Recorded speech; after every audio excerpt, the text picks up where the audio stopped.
અને હવે વિગતવાર સમાચારોની શરૂઆત કરીશું। શરૂઆત રાજ્યમાં વરસાદ સાથે। અમરેલી જિલ્લામાં વરસાદી માહોલ યથાવત જોવા મળી રહ્યો છે। જી હા, રાજુલા, જાફરાબાદ સહિતના કેટલાક ગામડાઓમાં આજે પણ વરસાદ જોવા મળ્યો છે। રાજુલાના રાભડા સહિતના ગામમાં પણ વરસાદી ઝાપટા પડી રહ્યા છે। નાગેશ્રી સહિતના ગામડાઓમાં વરસાદના કારણે વાતાવરણમાં ઠંડક થઈ છે। ફરી એકવાર અહીં વરસાદ આવતાની સાથે ખેડૂતોમાં ખુશી જોવા મળી છે। ખેડૂતોએ વાવણીની તૈયારીઓ પણ કરી દીધી છે।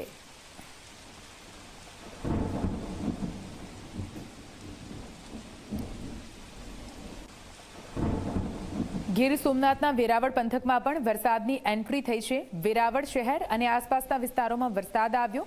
વહેલી સવારથી કાળા ડિબાંગ વાદળો વચ્ચે વરસાદનું આગમન થયું છે। વરસાદી ઝાપટાથી લોકોને ગરમીમાંથી મળી રાહત।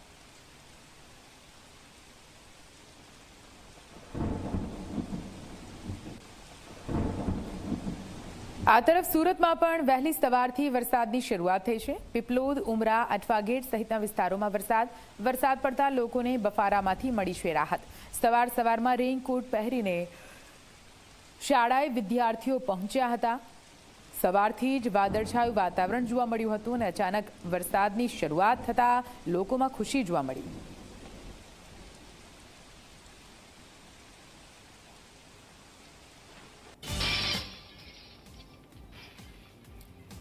આ તરફ નવસારીના દ્રશ્યો આપ જોઈ રહ્યા છો, જ્યાં નવસારીના ગણદેવીમાં આવેલા દેવધા ડેમના દરવાજા ખોલવામાં આવ્યા છે।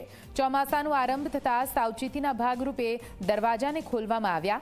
અંબિકા નદી પર બનેલા દેવધા ડેમના 20 દરવાજા ખોલવામાં આવ્યા છે। વરસાદની સ્થિતિ જોયા બાદ વધુ દરવાજા ખોલવાનો નિર્ણય લેવામાં આવશે। ડેમના દરવાજા ખોલાતા અંબિકા નદીનું જળસ્તર વધ્યું છે। અંબિકા નદી કિનારે આવેલા 19થી વધુ ગામોને એલર્ટ કરવામાં આવ્યા।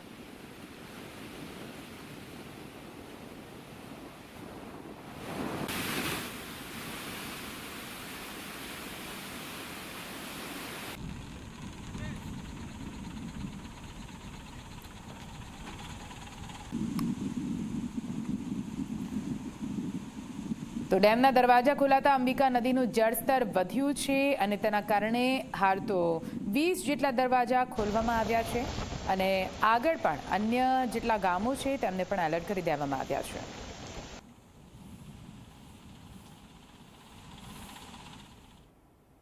અને હવે જોઈશું કે જેલમાં કેવી રીતે ચાલી રહ્યો છે લોરેન્સ રાજ।